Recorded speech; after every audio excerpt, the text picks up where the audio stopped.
Razzaban here for FightHype.com. We're normally in London, but we're in Belfast. We're in Belfast. A rainy Belfast, but it's been exciting, I have to say. Very, very exciting.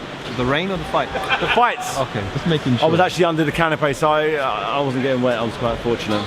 Dave, before we get to the co-main event, let's talk about obviously the main event first. Carl Frampton, a former stablemate of yours. Yeah. Fantastic victory today. Obviously, dream come true for him to fight in Windsor Park. Yeah, for sure. Onwards and upwards for him now. Yeah, but listen, the performance tonight, proves that he's doing the right thing. Behind closed doors in the gym, whatever he's doing is really working. I've never seen him look as devastating, as consistent.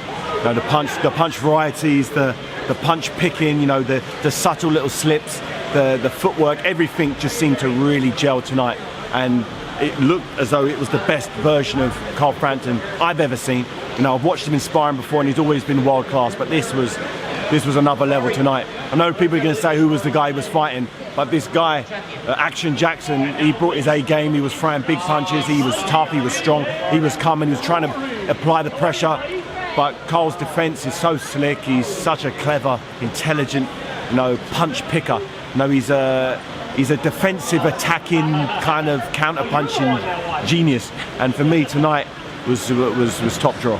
Is a Josh Warrington the right fight for him next? I know obviously he wants that. I don't feel anybody can beat him on that type of performance. For any world champions, maybe a weight above, below, is what he seemed tonight. I was up there close watching it, and I wasn't watching it on TV. I wasn't watching it on the monitor. I was there ringside. I could see what he was doing, and when you're watching a fight up close and personal, you see things that you don't really see on television. And for me, it was top draw. His pace, his rhythm, his engine. He could have done another 15-20 rounds at that same pace, and it was a heavy pace he set for himself. So a lot of credit's got to go to Jamie Moore and Nigel Travis for really whipping him into tremendous condition. And not only physical, it's not only the physical condition, it's the calmness under fire. He was getting hit with some shots, but none of the shots knocked him off balance. Not one shot. Everything was taken, and he was still in the zone. He was still unfazed. And for me, a fighter who can take a big shot and not be phased and just continue with whatever game plan they've put in place is a fighter that's going to go as far as he wants to.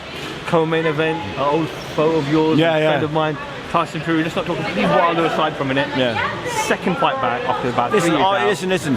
It was a good workout. He needed rounds. He hasn't been in the ring for a while.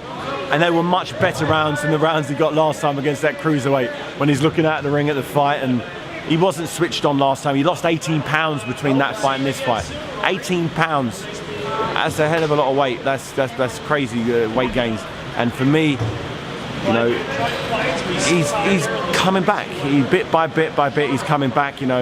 Whether he's going to be good enough in his next fight in November to fight Deontay Wilder is another question. Deontay Wilder doesn't miss too many shots when he gets the opportunity. He really lets his hands go, and I know firsthand how much he punches, how hard he punches. Left hooks, right hands. He's a danger man. And Tyson Fury's defense needs to sharpen up. Tonight he was getting clipped with little shots here and there. Pianeta's not a big puncher, so he wasn't really phased. He's going to need to fight a completely and utterly different fight against Wilder. Can he do that? Remains to be seen. He's done it in the past against Vladimir Klitschko. He's put on a masterclass, out-awkwarded Vladimir Klitschko. Vladimir Klitschko is the one who's normally the awkward fighter. But, Tyson Fury, topsy-turvy that. It wasn't an entertaining fight. It wasn't that exciting, but he got the victory. And for me, finding a way to win, ugly or however, is the game of the game. And Tyson Fury's never lost. Neither's Deontay Wilder, so it makes for a beautiful showdown. I think it's a little early for Tyson Fury in an ideal world, but we don't live in an ideal world. When an opportunity rises, you have to take it with both hands.